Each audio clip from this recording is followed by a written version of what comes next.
porque pusimos la música 2 minutos después, porque estaba cartagoneado para que termine a las 11 puntos. Muchas gracias a mi general Hurtado por su presencia, a mi general David Rodríguez, mi amigo Javier Correa Panta,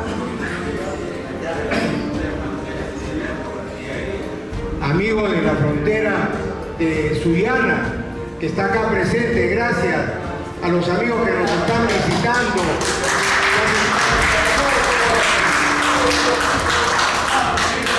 Él va a estar presente en cada charla. Ya no quiso nada con Sullana, uno de los grandes futbolistas que ha tenido la Guardia Republicana del Perú. Gracias a mis promociones aquí presentes, a mis generales también aquí presentes. Muchas gracias a los ventinianos que se han hecho presentes en este día por alguna razón especial, están el día de hoy acá con nosotros. Como dijimos la semana pasada, si bien tratamos sobre un determinado tema, pero esto es una excusa también para reencontrarnos, para dar gracias a Dios por permitirnos estar acá presentes, respirando, con vida. Y esa es una bendición que viene de Dios. Y estamos también para recordar que la Guardia Republicana, su historia no es una historia aislada, forma parte de la historia del Perú. Y para recordar a nuestros héroes y mártires institucionales que siempre deben estar vigentes, para también rendir un homenaje a aquellos republicanos que más allá de nuestras fronteras se esfuerzan por mantener vigente el nombre de la Guardia Republicana en diferentes partes del mundo. Me escriben de diferentes partes del mundo: Australia, Estados Unidos, Japón, Finlandia, España, Italia, etc. Republicanos que están ahí diciendo la Guardia Republicana vive. Y también para recordar a aquellos republicanos de bien que nos legaron una institución que esperemos perviva más allá de nosotros, que nos legaron este círculo de oficiales, una SOFER y tantas otras asociaciones. Debemos siempre recordar a esos guardias republicanos. En mayo, el 5 de mayo, una de las instituciones educativas más importantes del Perú cumple sus bodas de diamante. Hace unos días recibí la llamada de mi amigo, mi 2 veces brigadier general Hugo Caferata Roca, y me dijo: mi promoción cumple sus bodas de perla de haber egresado de la gran unidad escolar Ricardo Bentín. Y hay muchos ventinianos en la Guardia Republicana. Recuerden que nuestro mártir institucional, nuestro héroe máximo, Juan Edmundo Benítez Luna, estudió en la gran unidad escolar Ricardo Bentín.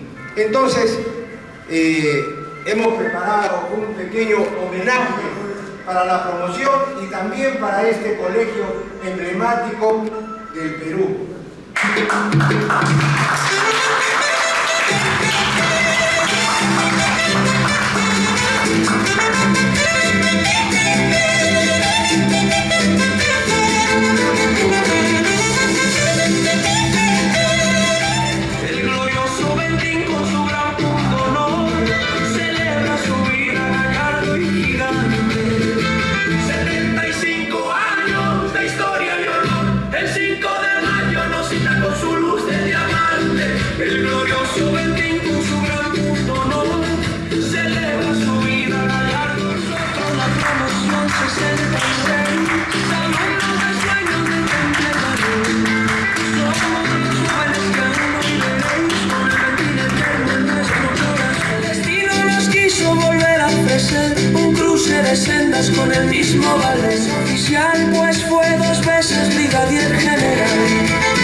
Si quieren celebrar el aniversario de alguna institución a la cual ustedes están ligados, como en este caso Argentín, también lo podemos hacer acá.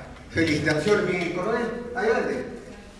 Está también Roberto Gandarías. Roberto Gandarías es promoción de Hugo Caferata, pero Roberto Gandarías es esposo de una amiga de mi infancia, Victoria Rojas Yoshikawa. ¿No? Gracias por estar acá.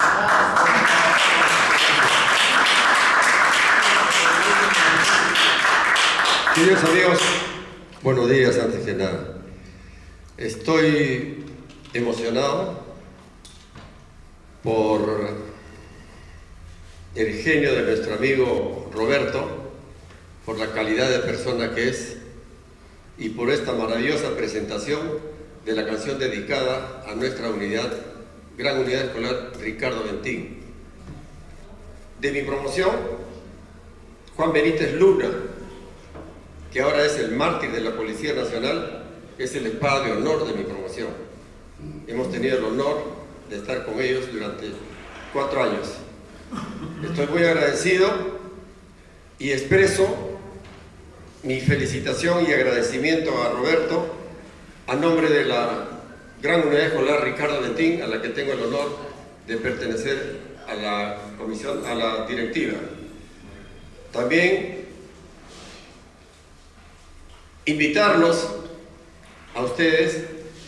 El día 2 de mayo vamos a festejar los 60 años de haber ingresado a nuestra gran unidad escolar Ricardo Bentín en el Club Apurímac.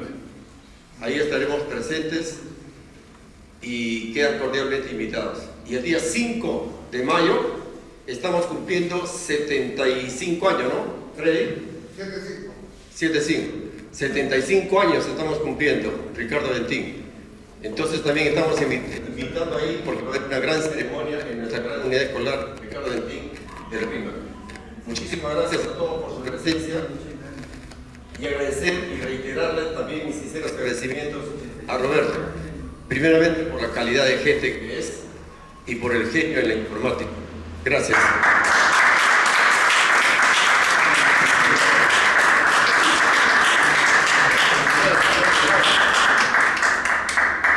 Bien, estas reuniones tienen varias partes. ¿Para qué? Para que no nos aburramos. Pero siempre, Jennifer, gracias por venir, gracias. Para que no nos aburramos. Y ahora viene una parte pequeñita, pero entretenida también se llama La música no tiene fronteras. Sí, para Johnny Saavedra. Hace poco más de un año, este guardia republicano partió al encuentro de nuestro Dios. Quién sabe si su último aliento lo dio pensando en su centenario y en su viejo e histórico cuartel, en el cual solito desfiló. Él se había citado también con un amigo, pero el amigo le falló ese día. Pero estuvo en el cuartel y desfiló solito en el campo deportivo. Bien, ahora vamos a marzo y abril, en algunos casos febrero, como en el caso de nuestro teniente general Federico Hurtado, es el mes de ingreso de los cadetes a la escuela de oficiales. En el caso de mi promoción fue el 14 de marzo, pero yo ingresé el 4 de abril. Y como un homenaje a todos los oficiales que ingresaron a la escuela de oficiales, personalizados en mi promoción, va esta canción.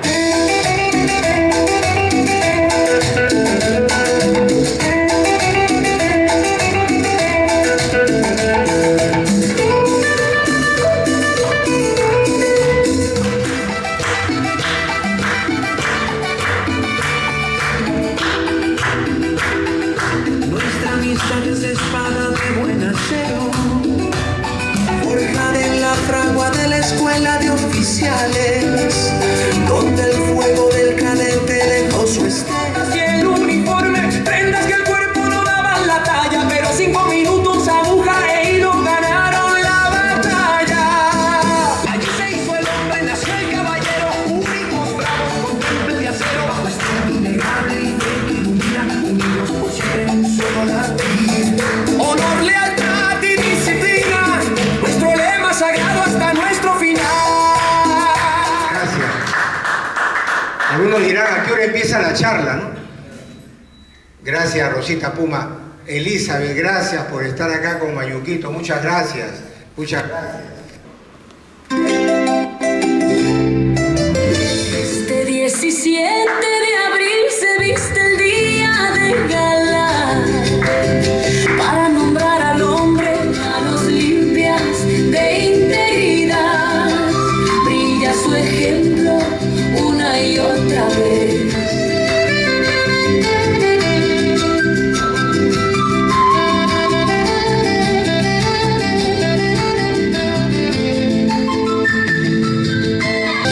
Varela, Gil, Moreno, Garazatúa, Muñoz, Sánchez, Cereceda, González, Cervantes, Cavani, Hirsch, Barea, Barandiarán.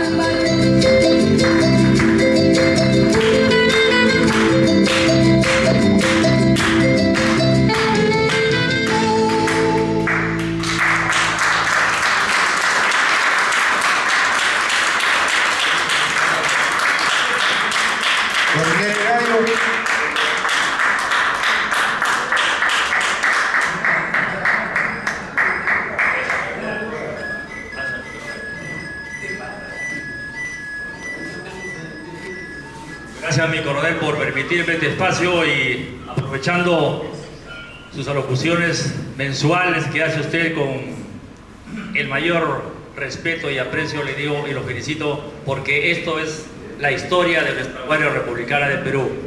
Mi general, es un honor, a nombre del Consejo Directivo del Círculo de Oficiales, saludarlo por su cumpleaños de forma adelantada, pero a través de este mensaje y una descripción exacta, y quizás falte aún más en esta canción que nos ha conmovido, quisiera expresarle la gratitud por ser un hombre que ha trascendido, sigue liderando la institución y hoy nos ha fortalecido nuestro círculo de oficiales de la Guardia Republicana del Perú. Yo quiero expresar mi agradecimiento con un presente que lo hacemos de todo corazón. Permítame, mi general, por favor. Permítame, mi general, por favor, hacer entrega de este presente recordatorio. El Círculo de Oficiales de la Guardia Republicana del Perú, en reconocimiento al señor general presidente de la OGRP, don Rolando Quesada Bringas, por su invalorable contribución en el fortalecimiento de nuestra institución. 17 de abril 2026.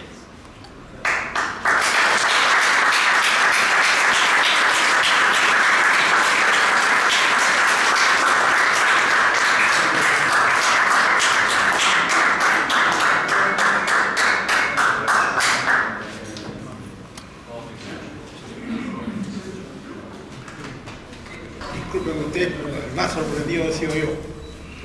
Muchas gracias, en primer lugar, a ti, Roberto.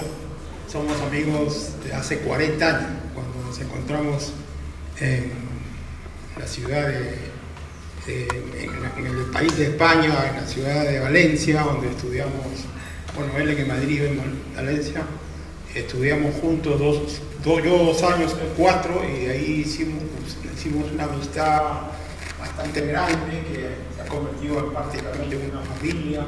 Siempre nos unimos para todas las fechas importantes y siempre estamos llamándonos por teléfono, conversando y lo que más me gusta de esto es ese baño de republicanidad que nos da él cada mes con sus charlas.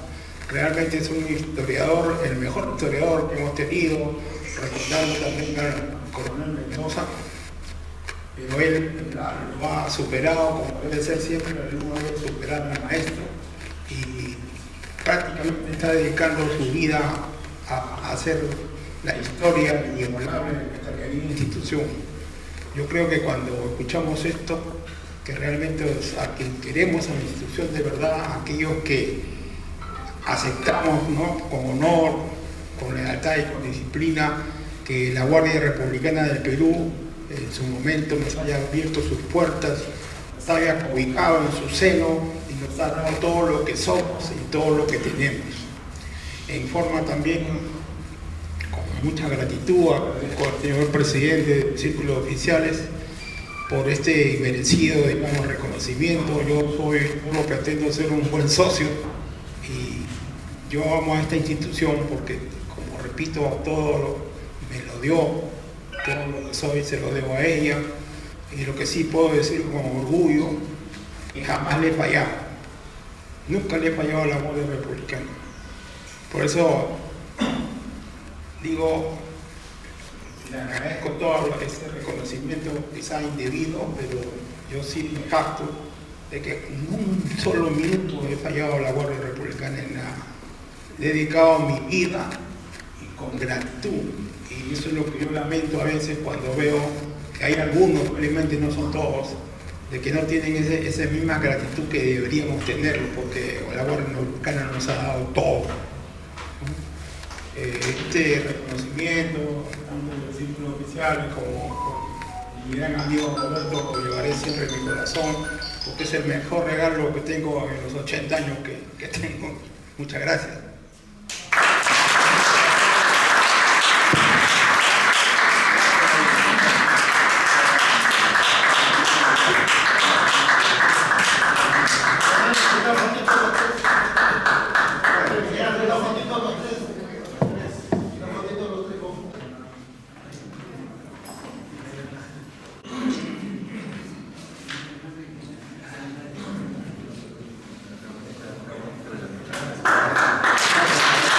Y ya para cerrar esta parte musical, felicítelo acá a nuestro general, a Rolando Jerónimo Quesada Bringas.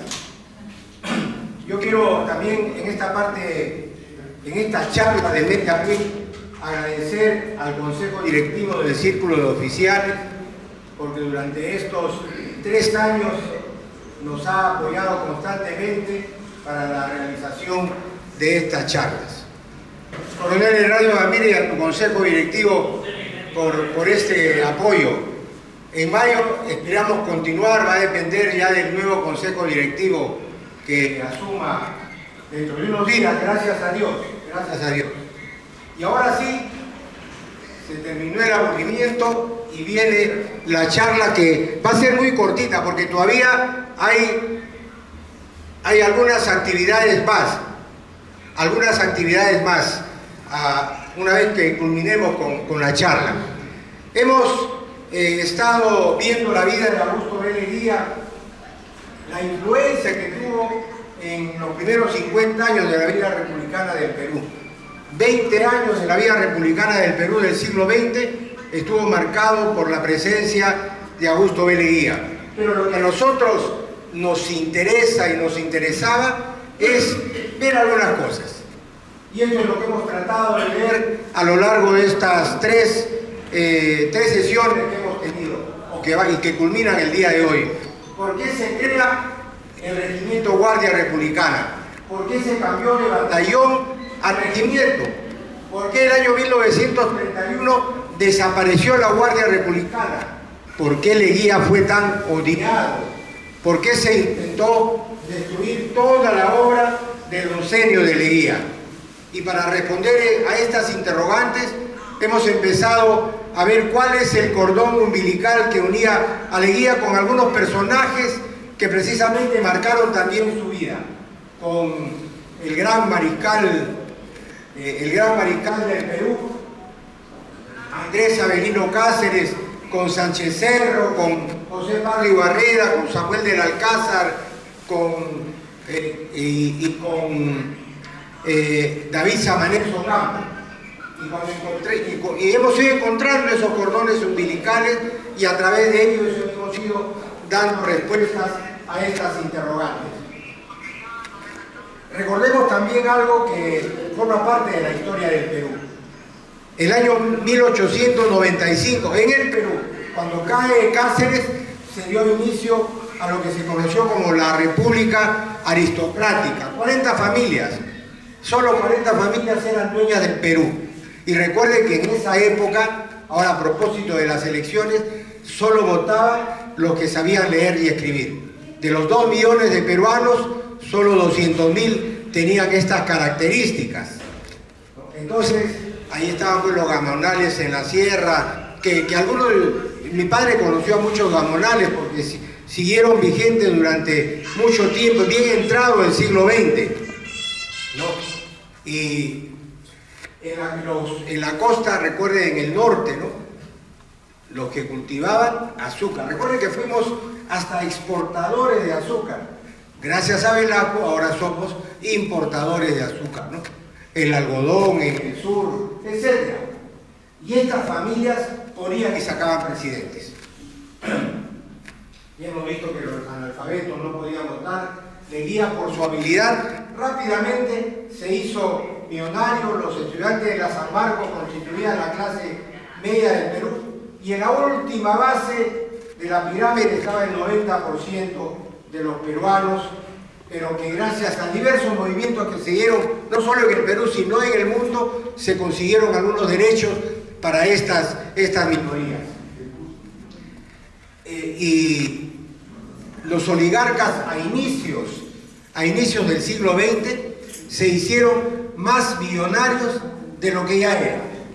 Cuando Leguía deja el poder, vamos a verlo después, el año 1812 se fue odiado por los peruanos, por lo mal que había sido su gobierno. Y cuando se produce la Primera Guerra Mundial, la Gran Guerra, hubo en el mundo una gran demanda de materia prima.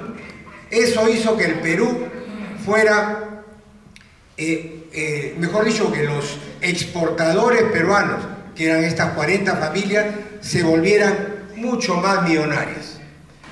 Todo lo que se producía en el Perú era requerido en el extranjero. Hubo necesidad de muchísima mano de obra y por lo tanto había muchísimo trabajo para los peruanos. ¿Cómo está, Julito? Había muchísimo trabajo para los peruanos.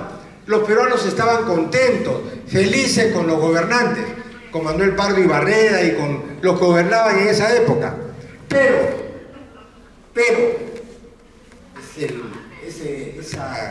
esa palabrita, ¿no? Pero terminó la Primera Guerra Mundial y los países dejaron de importar del Perú y por lo tanto vino la desocupación.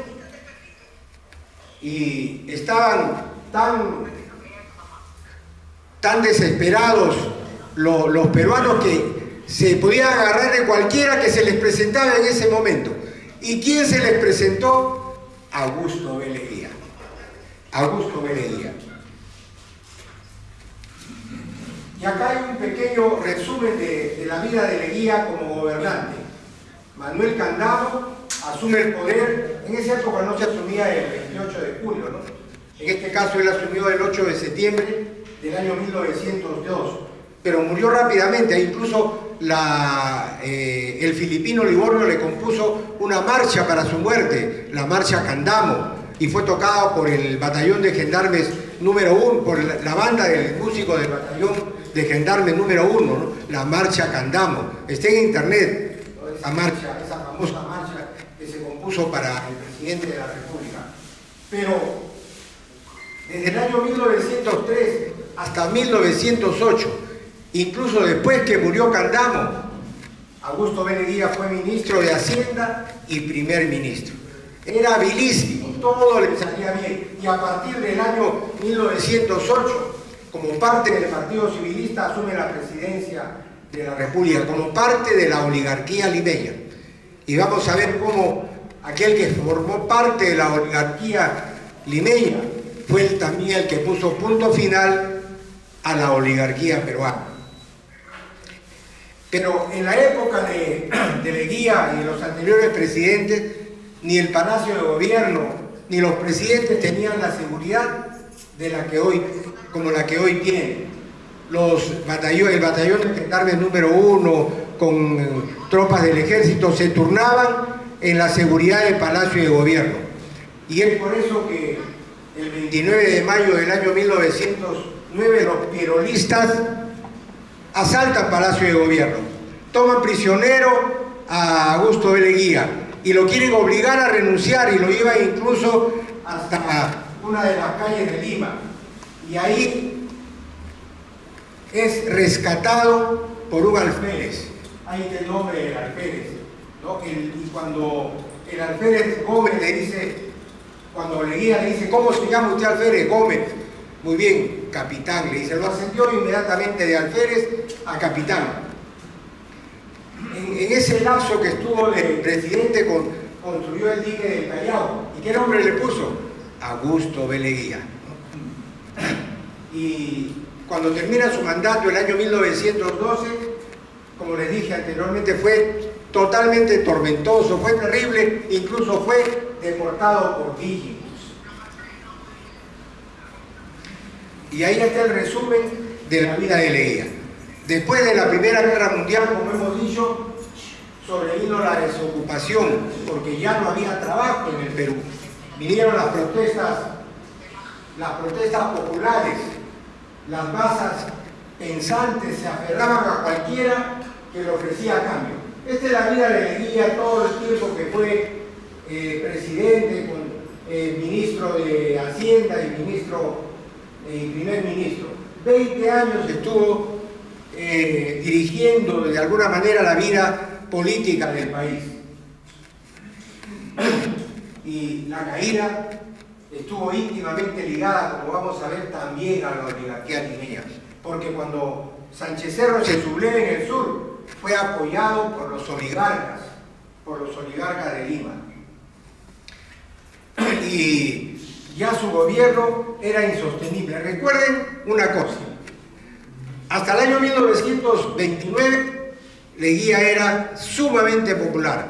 Leguía construía calles, avenidas, construía palacios, construía barrios, Santa Beatriz, Lince, Jesús María, construía el palco de lo que queda hoy del hipódromo de Santa Beatriz, en la avenida de la Peruanidad. ¿Por qué construía? Porque había mucho dinero. Y el dinero venía de Estados Unidos. El presidente del BCR, ¿quién era? Un americano, ¿no? ¿Y qué pasó en Estados Unidos? ¿Por qué se produjo ese cambio en el pueblo peruano de ser admirador de Leguía a querer sacarlo? Se produjo el Jueves Negro. La economía en Estados Unidos cayó, dejaron de fluir los préstamos al Perú, se dejó de construir en el Perú y por lo tanto la población también dejó de querer a Leguía y solo quería sacarlo, y de eso aprovechó precisamente Sánchez Cerro, quien se sublevó en Arequipa el 22 de agosto del año 1930. A veces la gente no sabe dejar a tiempo el poder. Si Leguía el 22 o el 23 si hubiese ido del Perú, no hubiese sufrido todo lo que sufrió. Pero él se quería seguir aferrando al poder.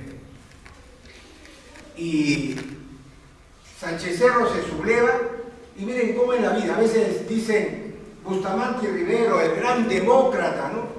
Pero la historia de Bustamante y Rivero está también marcado por la dictadura. Él apoyó la dictadura de Sánchez Cerro y además redactó el documento con el que leyó Sánchez Cerro para derrocar a Augusto B. Leguía.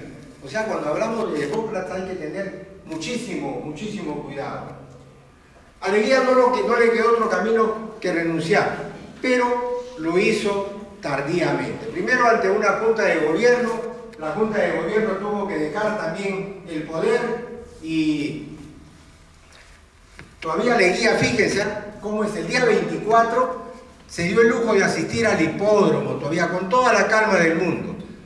El día 25 llega a Palacio un grupo de militares y le exigen su renuncia, él renuncia, abandona Palacio de Gobierno, se dirige hacia el Callao para tomar un barco y sin embargo ese mismo día llega Sánchez Cerro. Como les digo, la gente a veces no sabe dejar a tiempo el poder. Por unas horas se fregó y Sánchez Cerro ordenó que el personal del crucero Almirante Grau lo baje. Primero lo llevaron a la isla San Lorenzo y después al Panóptico. Recuerden que el Panóptico fue un invento de un filósofo británico que venía a venta en el siglo XIX y Ramón Castilla construyó el Panóptico. Alguno de ustedes ha debido conocer el Panóptico. Mi padre prestó servicios en el Panóptico. Leguía estuvo 2 semanas en la isla San Lorenzo y luego fue trasladado al Panóptico. Fue trasladado a la misma celda que después ocupó Víctor Raúl Aya de la Torre. También Sánchez Cerro quería que Aya de la Torre muriera en la cárcel, pero después fue amnistiado en la época de Benavides. Allí Aya de la Torre narra cómo era la celda en la cual estuvo Leguía. Ahí dice: sucia, húmeda, pestilente, sin servicios higiénicos, su única ventana había sido tapiada y era permanentemente hostigado por los carceleros. Dice que no lo dejaban dormir. Basadre, que nunca escribió nada bueno sobre Leguía, dijo que Sánchez Cerro debió tener un poquito de misericordia con Leguía. Y esto es lo que nos narra Basadre en su Historia del Perú de los últimos días de Leguía. El 16 de noviembre de 1931, y estaba muy mal de la próstata, sufría dolores terribles, y fue trasladado a la Clínica Naval de Bellavista para que le hicieran una operación. 2 días después, miren, el 18 de noviembre, una bomba estalla cerca de donde él estaba. Y cuando muere Leguía, pesándose poco más de 30 kilos, muere el 6 de febrero de 1932. ¿Qué pasó el 5 de febrero de 1932? ¿Alguien se acuerda? La devolución de la bandera de guerra de la Guardia Republicana allá en Barrios Altos. Un día después, por eso nunca debemos olvidarnos cuándo fallece Leguía, ¿no? Un día después de la recuperación de nuestra bandera. Ahí está lo que dijo su confesor, de que él no guardaba rencor a nadie. Leguía, siendo millonario, prácticamente murió en la pobreza. Leguía, pues, es el único presidente hasta ahora que murió en la cárcel, tratado inhumanamente. Y algunas curiosidades, ¿no? El Estud Alianza, que era propiedad de Leguía, ahí se formó el 15 de febrero de 1901 el Club Alianza Lima, de la cual acá nadie es hincha. En el Estud Alianza, en ese Estud también nació Ferrando, y por eso le pusieron a Ferrando Augusto, ¿no? En homenaje a Augusto de Leguía. Y acá vienen rápidamente los sucesores de Leguía. Leguía dejó el gobierno, porque acá lo que estamos viendo son los cordones umbilicales que unen a Leguía con varios personajes de la historia, ¿no? Sánchez Cerro, que había asumido el gobierno el 22 de agosto del año 1931, deja el poder de 1930, deja el poder el 5 de marzo de 1931 para poder postular en las elecciones que iban a realizarse. Dejó el poder al presidente de la Corte Suprema, pero ya hemos visto en la primera charla cómo el poder era rápidamente, cambiaba de una mano a otra. Ustedes hemos visto ese mulán, ese negro que estuvo apenas unas horas en el poder, ¿no? O ese cura que estuvo 3 días en el poder. Entonces, a las finales se queda con el poder David Samanez Ocampo. Entonces, Samanez Ocampo, recuerden que había sido también tomado prisionero por Leguía, había sido desterrado por Leguía. Sánchez Cerro fue tomado prisionero por Leguía, pero después lo soltó. Entonces había un resentimiento, muchísimo resentimiento contra Leguía. Recuerden también la revolución de Benel en Cajamarca y cómo lo apoyó Samuel del Alcázar, y Leguía mandó fusilar a Samuel de Alcázar. Entonces el odio iba creciendo contra Augusto B. Leguía. Deportaba a todo el mundo, cerraba los periódicos, ¿no? Y acá viene la pregunta: ¿por qué se crea el Regimiento Guardia Republicana? Tiene que haber una razón, porque pudo haber seguido siendo batallón de gendarmes número 1, pero el 29 de mayo de 1909 ya hemos visto que Leguía fue tomado prisionero por los pierolistas.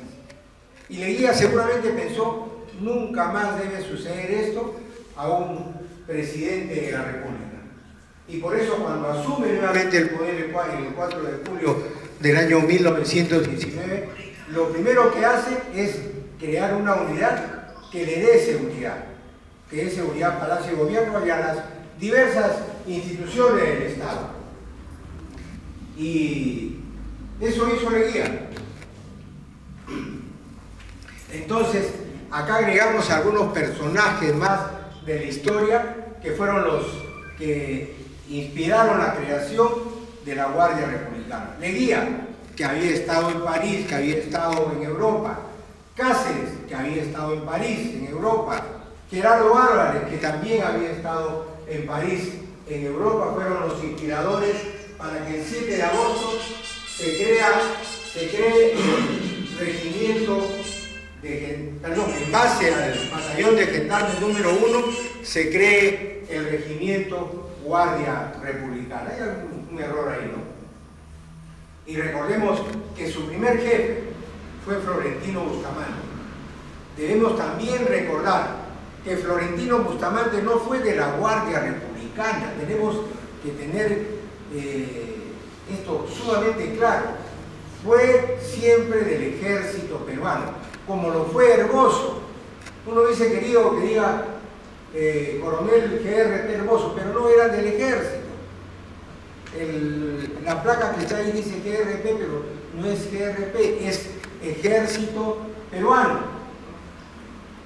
Y Florentino Bustamante fue el primer jefe que tuvo el regimiento Guardia Republicana y estuvo hasta el año 1923, y la Guardia Republicana siguió teniendo su cuartel de Santa Ana ya en Barrios Altos. Y como les pongo ahí, fácil sería decir que la Guardia Republicana el 7 de agosto solo cambió de nombre, pero vamos a ver que esto no fue así. Al menos eso es lo que yo pienso. Muchos pueden estar en desacuerdo y es natural. Hay cosas en las que no necesariamente tenemos que estar de acuerdo, pero yo trato de presentar siempre cosas objetivas. Y ahí dice lo siguiente: el año 1860, durante el gobierno de Castilla, el cuerpo de gendarmería fue creado el 14 de abril del año 1852 por José Rufino Echenique. Pero el año 1860, durante el gobierno de Castilla, se crea el batallón de gendarmes número 1, el cual además su circunscripción era la ciudad de Lima. Y esas funciones que realizaba el batallón de gendarmes número 1 las cumplió hasta el 7 de agosto del año 1919. Pero nuestra institución nació cumpliendo funciones distintas. ¿Qué dio el batallón de gendarmes número 1 a la Guardia Republicana? Su cuartel, su personal, que incluía a la banda de músicos que había sido creada el 6 de agosto del año 1906. Y ahí están las funciones del batallón de gendarmes número 1 y las funciones de la Guardia Republicana. Como ven, no hay ni siquiera un punto de enganche, ¿no? Esporádicamente les dije que el batallón de gendarmes número 1 se relevaba también dando seguridad a Palacio de Gobierno con otros batallones del ejército. Y estamos yendo rápidamente, ¿no? Muy bien. Posteriormente, ya durante la época de Óscar R. Benavides, se dio la ley 8072, que prácticamente institucionaliza a la Guardia Republicana. y ahí se les dio algunas funciones que se perdió cuando se dio el decreto ley 18069 en la época de Velasco. Las leyes que dio Velasco para la Guardia Republicana fueron realmente nocivas. Miren las funciones que teníamos: mantenimiento del orden público, seguridad de los establecimientos penales, seguridad de los edificios del Estado, intervenir en todos los actos relacionados con la protección del Estado, que no puedan cumplir la fuerza de la Guardia Civil y Policía, o que no exijan la intervención de las tropas del Ejército, etc. Pero muchas de esas funciones se perdieron cuando se dio el decreto ley 18069 durante la época del general Velasco. Y ese es grosso modo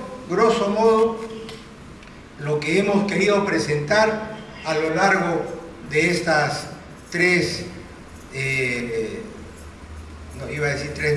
estas 3 sesiones que hemos tenido acerca de la vida de Augusto Vélez Guía.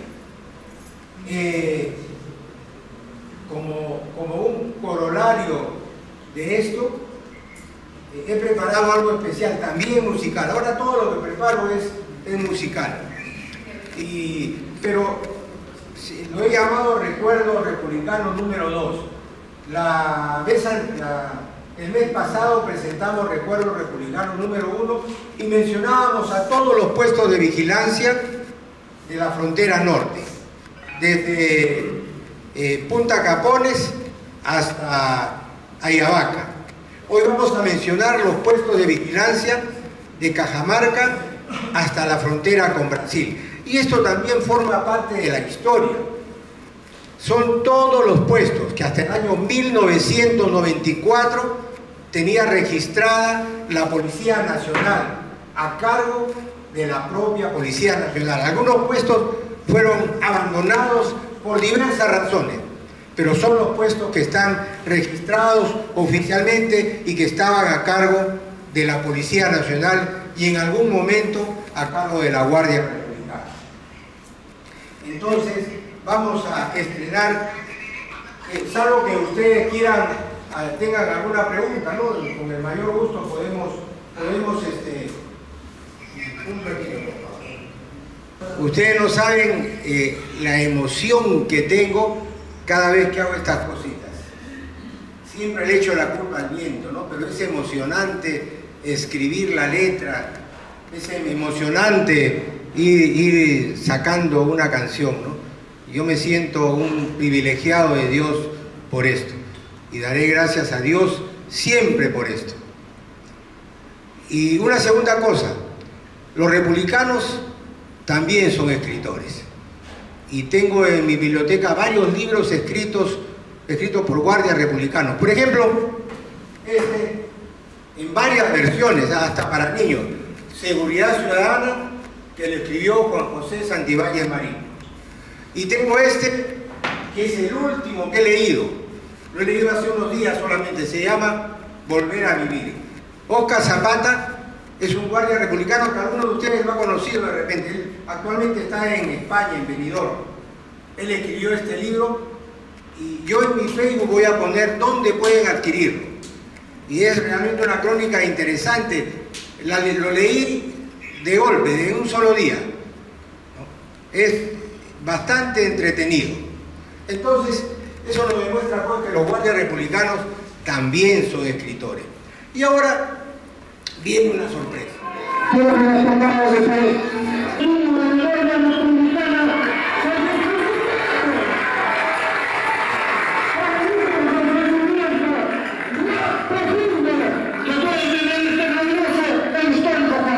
Muchas gracias.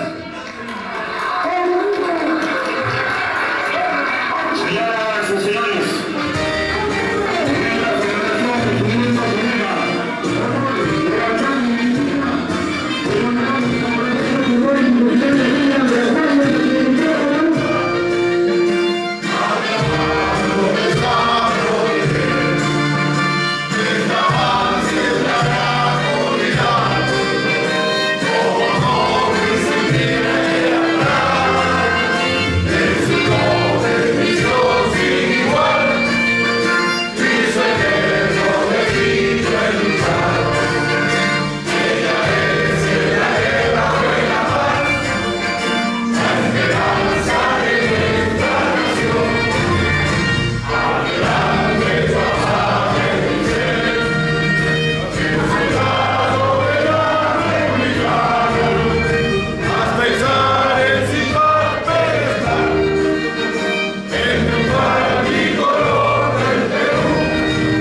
Ya, de perfecto. recuerdo, enseñando mi libro a la audiencia y agradeciendo por esa deferencia. Con mucho gusto le obsequio mi libro, Anécdotas y Hechos Policiales.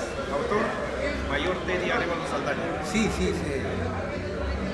La próxima lo presentamos acá como he presentado los otros. Ahora me lo leo, en una noche me lo leo. Sí, me imagino.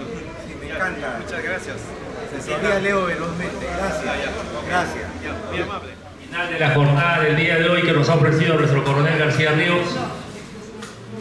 Vamos a ofrecer el saludo especial a nuestro general, que el día 17 de abril está de onomástico. Para ello, siempre agradecer a Dios por estos momentos,